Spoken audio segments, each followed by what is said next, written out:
नेपाल में लोग सड़क पर हैं और नेपाल की सरकार को एक तरह से कहा जाए कि भागना पड़ा है। क्या है पूरा मामला? हमारे साथ जुड़ रहे हैं काठमांडू से मुजीबुर रहमान साहब। मुजीबुर रहमान साहब वहाँ एक व्यवसायी हैं और काफ़ी एक्टिव हैं काठमांडू में, ख़ास तौर से अगर बात करें तो। मुजीब जी। साहब, पहला सवाल कि क्या है मामला? क्या देख रहे हैं अभी? किस तरह के हालात हैं वहाँ पे? क्योंकि नेपाल से एक तरह से कहें बिहार का काफ़ी गहरा रिश्ता है। नेपाल के साथ बिहार का बेटी और रोटी का रिश्ता है, ये कहा जाता है। और काफ़ी लोग जो है बड़ी तादाद में बिहार के लोग नेपाल में रहते हैं और अपना काम करते हैं। तो अभी काठमांडू की सूरत-ए-हाल क्या है? क्या देख पा रहे हैं? जी, बहुत-बहुत शुक्रिया आपका कि आपने मुझसे बात किया। मामला क्या है कि यहाँ पे काफ़ी दिनों से जी। एक प्रदर्शन, छोटा-छोटा प्रदर्शन जो है चल रहा था करप्शन के, और वो करप्शन बहुत ज़्यादा बढ़ गया। मतलब यहाँ पे काफ़ी लोग फ्रस्ट्रेशन में हैं। बिहार के जो लोग हैं, उनकी क्या स्थिति है वहाँ? उनके क्या हालात हैं नहीं, चूँकि पब्लिक हुँ, स्पेशली बाहर के लोग हो या यहाँ का लोग है, सब सेफ है, कोई दिक्कत ऐसा नहीं है।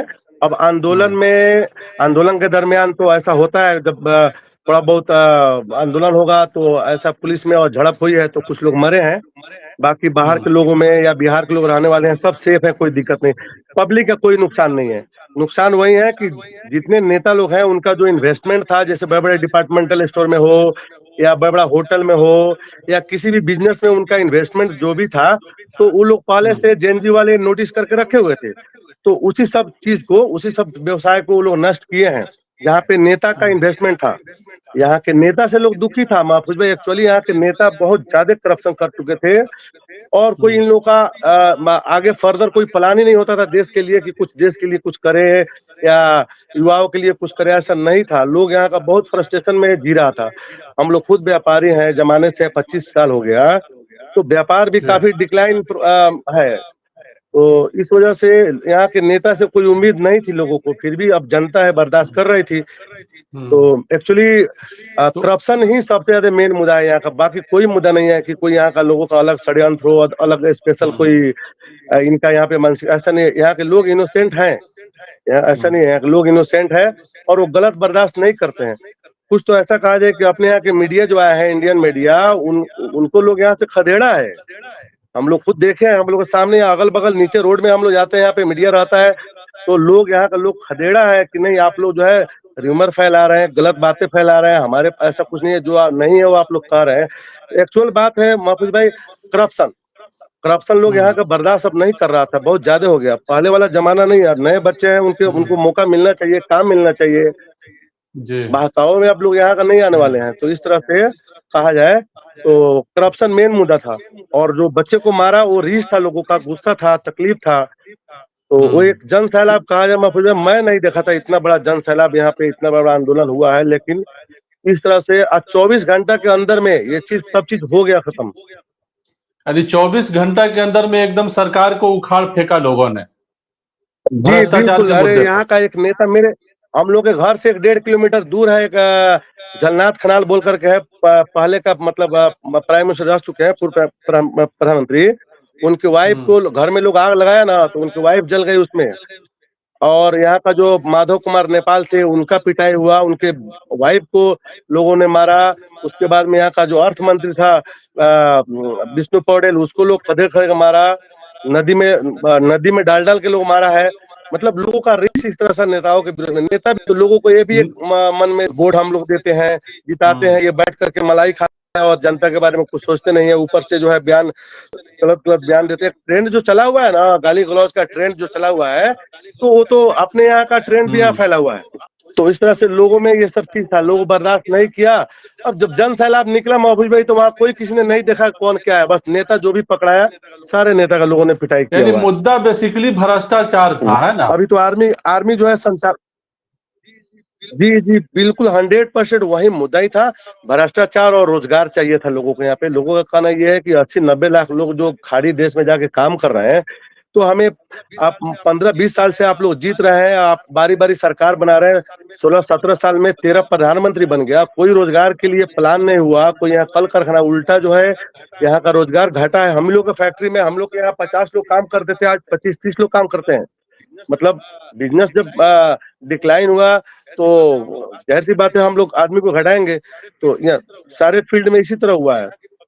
तो यहाँ की पब्लिक जो है उससे भी परेशान थी कि रोज़गार भी नहीं मिल रहा है, ऊपर से इतना करप्शन, नेता के बच्चे जो है अच्छे-अच्छे कपड़ा, अच्छे-अच्छे पर्स और जूता-चप्पल, घड़ी पहन के घूम रहे हैं और सोशल मीडिया पे वो लोग जो अपना-अपना जी। स्टेटस जो डाला था ना, तो यहाँ के लोगों में भी, यंगस्टर में भी काफ़ी रोष था और इसी चीज़ को लेकर के यहाँ की गवर्नमेंट बैन भी किया था। कोई रीज़न नहीं था, गवर्नमेंट बैन किया कि कम से कम हमारे बच्चे लोगों का जो खान-पीन, रहन-सहन है जो सोशल मीडिया पे आ रहा है, तो कुछ बैन करके हम रोकेंगे। तो यही सब रीज़न से तो बैन जब हुआ ना, तो उसके नेक्स्ट डे कुछ लड़के निकल कर के आंदोलन करने चले गए कि नहीं ये खुलना चाहिए। उसी में यानी गोली चलवाया यानी सरकार, तो बहाना ये जो सारी है, माहौल बदली हुई है। हाँ, मेन बहाना मुद्दा कहीं न कहीं भ्रष्टाचार। सोशल मीडिया के ऊपर जो बैन हुआ ये जी। बहाना बना, लेकिन हकीकत ये है कि भ्रष्टाचार था और करप्शन था, उस हाँ, मुद्दे पर जो है लोग सड़क पर उतर गए और जिस तरह से जी, करप्शन और यहाँ की बेरोज़गारी, जी। बेरोज़गारी। अभी के हालात यही हैं कि अब यहाँ पे कर्फ्यू है, आर्मी जो है संचालन कर रहा है। ठीक है, नॉर्मल है, ऐसा कोई हताहत नहीं है, ऐसा कोई परेशानी वाली बात नहीं है। बाहरी लोग भी ठीक हैं, अपने बिहार के लोग भी ठीक हैं, इंडिया के जो भी लोग हैं सब ठीक है। हम लोग एक्चुअली हम लोग मेन जगह पे है, देख रहे हैं यहाँ से हम लोग पार्लियामेंट, सब आधे किलोमीटर, 1 किलोमीटर के रेंज में पार्लियामेंट है या राजा का घर है या सिंह दरबार है। मतलब डिस्टेंस, शाम को 1 घंटा रिलीज़ जब वो छूट देता है कर्फ्यू में, तो हम लोग निकल के घूम भी लेते हैं। किसी तरह का आंदोलन हो, उस आंदोलन में इतना जन जी, जी। सैलाब नहीं था। अचानक हर घर से बहुत सारे तादाद में लोग, लाखों की तादाद में लोग बाहर निकल गए। उन्हें काफ़ी आक्रोश था। आक्रोश ये था कि एक आंदोलन में 20-25 बच्चे को मरवाना, वो भी इनोसेंट बच्चे थे, स्कूल के बच्चे थे। कितने बच्चे ड्रेस लगा गए थे, उन्हें पता ही नहीं था हमें करना क्या है। वो सोचिए था, थोड़ा बहुत बैन की वजह से वो आंदोलन करने लगे थे। बाकी मेन हुँ, मुद्दा यहाँ का करप्शन था और करप्शन जी। चरम पे था। अभी क्या हालात देख पा रहे हैं? अभी किस तरह का सिचुएशन है काठमांडू में? अभी कर्फ्यू लगी हुई है। कल जो है जेएनजी जो है इनके बीच और यहाँ के आर्मी चीफ के बीच बैठक हुई थी कल। तो लगभग आधी सहमति बनी है, कल पूरी सहमति नहीं बन पाई। एक यहाँ की चीफ जस्टिस हैं, थी पहले सुशीला कार्की, जो यहाँ के सुप्रीम कोर्ट की प्रधान न्यायाधीश थी, अभी रिटायर्ड है वो। तो सहमति ये बना है कि अंतरिम प्रधानमंत्री उनको बनाया जाए। कुछ जो है जेएनजी के लड़के हैं, उनसे असहमत है, बल्कि बालन शाह को प्रोजेक्ट कर रहे हैं कि बालन शाह को बनाया जाए। मेयर हैं पहले हुँ, से, काम हुँ, अच्छा किए हैं, काफ़ी है, वो प्रभाव उनका है बच्चों के ऊपर। जी, नए-नए यंगस्टर है, उनके ऊपर उनका प्रभाव अच्छा है, काम भी हुँ, अच्छा किए हैं। तो कुछ अब बच्चे, उनको अनुभव नहीं है, लेकिन बच्चे का ये कहना है कि प्रधानमंत्री वो बने। तो कल सहमति नहीं बन पाई आर्मी और ये इनके बीच में वार्ता में। आज फिर वार्ता हो रहा है। यहाँ कर्फ्यू है, तनाव मतलब है। एक्चुअल बात यही है कि करप्शन को लेकर के ही आंदोलन हुआ। लोगों का जो आक्रोश था महफूज भाई, जो जितना जन सैलाब निकला था, लगभग 80% यहाँ का संस्था जो है, गवर्नमेंट जो है, गवर्नमेंट का संस्था, सरकारी संस्था लगभग लोग ध्वस्त कर दिया है।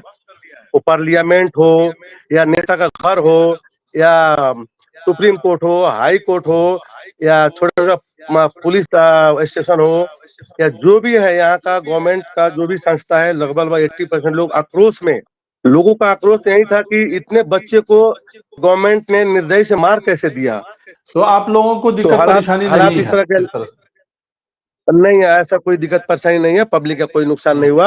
अगर कोई हुँ, भाट-भटिंडी जैसा बड़ा-बड़ा डिपार्टमेंटल अगर लूट-पिट हुआ है या हुँ, कोई टाटा का शोरूम या कोई मारुति का शोरूम अगर लोग जलाया है, तो उसमें नेता का जो इन्वेस्टमेंट था, नेता का मतलब लगानी था, तो सब उसी हुँ, को लोग नुकसान किया, बाकी किसी व्यक्तिगत नुकसान नहीं हुआ, किसी को नहीं, कहीं हम चलिए, लोग नहीं देखे हैं, ना सुने हैं, क्योंकि यहाँ हम हुँ, लोग के सामने हर चीज़ घट रहा है, वो चीज़ हम लोग देख रहे हैं। हालात हालात तो थोड़ा नाज़ुक है।